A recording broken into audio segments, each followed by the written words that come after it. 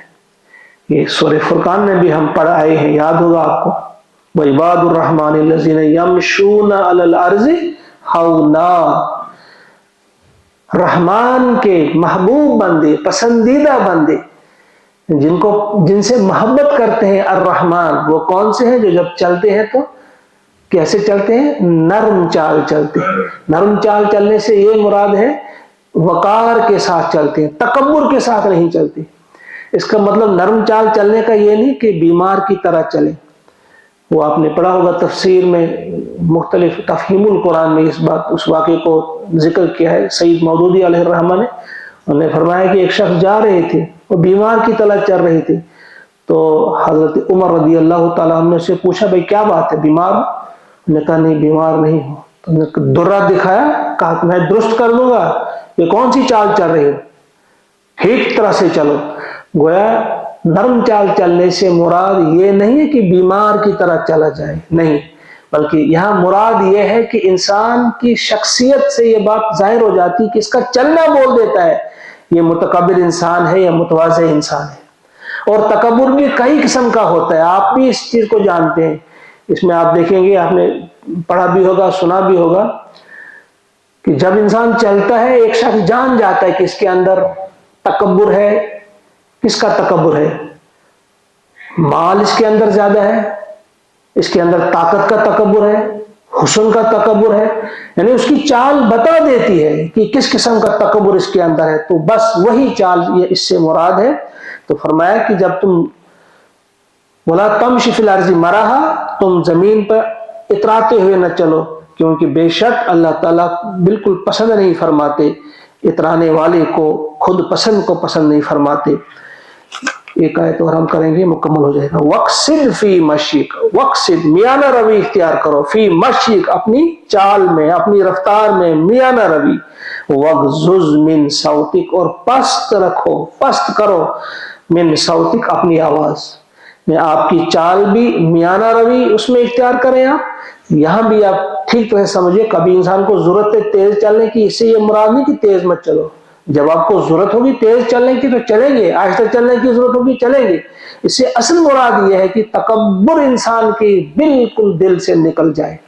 اصل چیز اس کی جو کہنے کا مقصد وہ یہ ہے، وَغْضُضْ مِنْ صَوْتِكَ، اور اپنی آواز کو پست رکھو۔ إِنَّ أَنكَرَ الْأَصْوَاتِ لَصَوْتُ الْحَمِيرِ، بے شک سب سے ناپسندیدہ آواز جو ہے، انکر الاسوات لصوت الحمیر، وہ ہے گدھے کی آواز۔ سب سے ناپسندیدہ آواز گدھے کی آواز ہے۔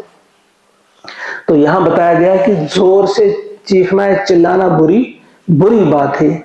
جب ضرورت ہو تو زور سے بھی انسان بات کر سکتا ہے۔ بہت سارے لوگ ہیں، آپ کو زور سے بات کرنی ہے تو کریں گے آپ، لیکن تھوڑے سے ہیں تو آپ خامخواہ میں گلا پھاڑ کر بات کریں گے تو یہ درست بات نہیں ہے۔ تو یہ گدھے کی مثال کیوں دی ہے؟ ایک مفسر نے اس کی ایک وجہ لکھی ہے، انہوں نے لکھا ہے کہ گدھے کا نام یہاں پر اس لیے آیا، گدھے کی آواز نفرت دلانے کے لیے اس چیز سے، کہ جتنے بھی حیوانات ہیں وہ جب آواز نکالتے ہیں تو وہ ان کی وہ تسبیح ہوتی ہے، وہ اللہ کی تسبیح بیان کرتے ہیں. لیکن جب گدھا یہ ہینگتا ہے، آواز نکالتا ہے، تو یہ شیطان کو دیکھ کر ہینگتا ہے. لہذا اسی لیے اس کی مثال دی گئی کہ گدھے کی آواز بدترین آواز ہے. اس لیے حضور علیہ السلام نے فرمایا کہ جب آپ گدھے کے ہینگنے کی آواز سنیں گے تو آپ پڑھیں گے اعوذ باللہ من الشیطان الرجیم. اور کچھ علماء اس سلسلے میں یہ لکھتے ہیں کہ گدھے کی آواز اس لیے اس کی مثال دی گئی کہ گدھا جب ہینگتا ہے وہ یا تو گھاس پانی کے لیے ہینگتا ہے، یا اس کے اندر جو سیکس کا جو ہے ابھار آتا ہے اس کو جھاڑنے کے لیے، اس کے لیے وہ ہینگتا ہے، تو یا پھر دوسرے گدھوں سے لڑنے کے لیے. یہ تینوں چیزیں جو ہے ان میں بہیمیت ہے. بہیمیت کی وجہ سے جب بھی وہ ہینگتا ہے اس لیے وہ آواز نکالتا ہے. اس لیے بھی کچھ مفسرین نے لکھا ہے کہ اس لیے یہاں گدھے کی مثال دی گئی ہے. سب سے بدترین آواز جو ہے وہ اسی کی آواز ہے. کس کی؟ گدھے کی آواز ہے. بہرحال سبق جو اس میں ہے یہ غیر ضروری طور زور سے چیخنا یا چلانا یہ اللہ کو پسند نہیں. جب بھی بات کی جائے گی تو ایسی آواز میں جو دوسرا بھی پسند کرے، اسے بھی بھاری محسوس نہ ہو. گلہ پھاڑ پھاڑ کر بات کرنا یہ پسند نہیں ہے. تو یہ 3 آیات 17، 18 اور 19، 30 3 ہی آیات کافی ہیں. آج ایک بار آپ سنیں گے کیا پڑھا ہم نے، تھوڑا سا ریکال کریں گے. یا بنی اقم الصلاۃ وأمر بالمعروف وانہ عن المنکر واصبر علی ما اصابک ان ذلک من عزم الامور ولا تسعر خدك للناس ولا تمش في الارض مرحا ان اللہ لا يحب كل مختال فخور واقصد في مشيك واغضض من صوتك ان انکر الاصوات لصوت الحمیر. صدق اللہ العظیم. اللهم اجعل القرآن ربيع قلوبنا ونور أبصارنا وشفاء صدورنا وذهاب همومنا وغمومنا. ربنا تقبل منا إنك أنت السميع العليم. آمين ثم السلام عليكم ورحمة الله.